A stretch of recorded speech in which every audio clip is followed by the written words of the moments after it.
क्या आप भी टोल पर हर बार डबल पैसे दे देकर परेशान हो गए हैं? फास्टैग नहीं है या बंद पड़ा है? तो अब सुनिए सरकार की नई स्कीम जो आपके पैसे बचा सकती है। जिस 100 रुपये के टोल के लिए पहले आप डबल रकम यानी 200 रुपये देते थे, अब वो टोल आप 125 रुपये में पार कर पाएंगे। बस एक शर्त है, और वही शर्त आपकी जेब में बचा सकती है पूरे 75 रुपये। क्या है वो नया फॉर्मूला, कैसे मिलेगी ये राहत और कब से लागू होगा ये नया नियम? तो चलिए शुरू करते हैं आपके काम की खबर विस्तार से। नमस्ते, मैं हूं असीम और आप देख रहे हैं एनडीटीवी इंडिया।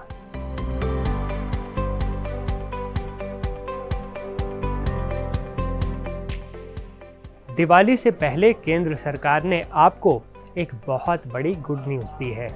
जी हाँ, मान लीजिए किसी टोल की फीस 100 रुपये है, तो पहले फास्टैग नहीं होने पर पेनल्टी के रूप में 200 रुपये टोल टैक्स के देने होते थे कैश में। लेकिन अब सरकार एक ऐसा फार्मूला लेकर आ गई है जिससे आपको 200 नहीं बल्कि 125 रुपये ही देने होंगे और आप टोल को पार कर जाएंगे। केंद्र सरकार ने बिना फास्टैग वाले वाहन चालकों को बड़ी राहत दे दी है। अब अगर किसी वाहन में फास्टैग नहीं है या वो काम नहीं कर रहा, वैलिड नहीं है, तो टोल प्लाजा पर नगद में 2 गुना टैक्स देने की बजाय यूपीआई से भुगतान करें। यूपीआई से भुगतान करने पर केवल 1.25 गुना ही टोल टैक्स देना होगा।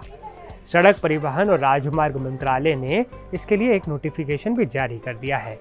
ये नई व्यवस्था 15 नवंबर से देश भर के टोल प्लाजा पर लागू हो जाएगी। ध्यान रखिए 15 नवंबर, और अगर तब आपसे कोई डबल पैसे मांगे तो उसे ये वीडियो दिखा दीजिएगा। नए नियम से पहले बात करते हैं पुराने नियम की।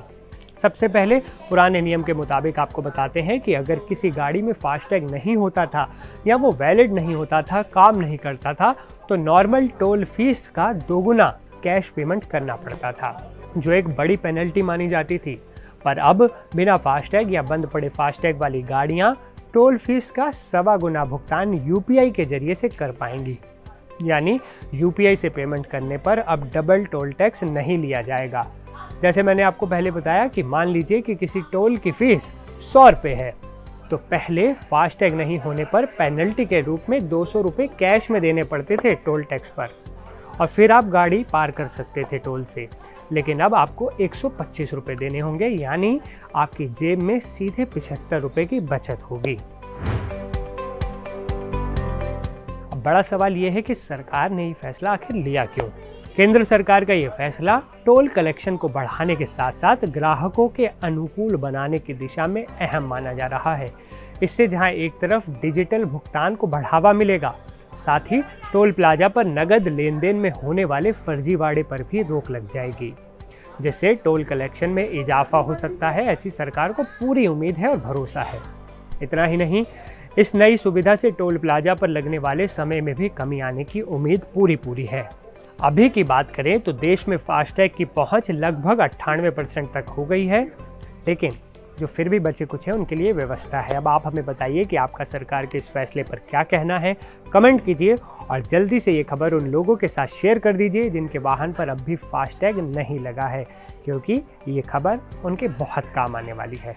मिलते हैं अगली वीडियो में, तब तक के लिए नमस्कार।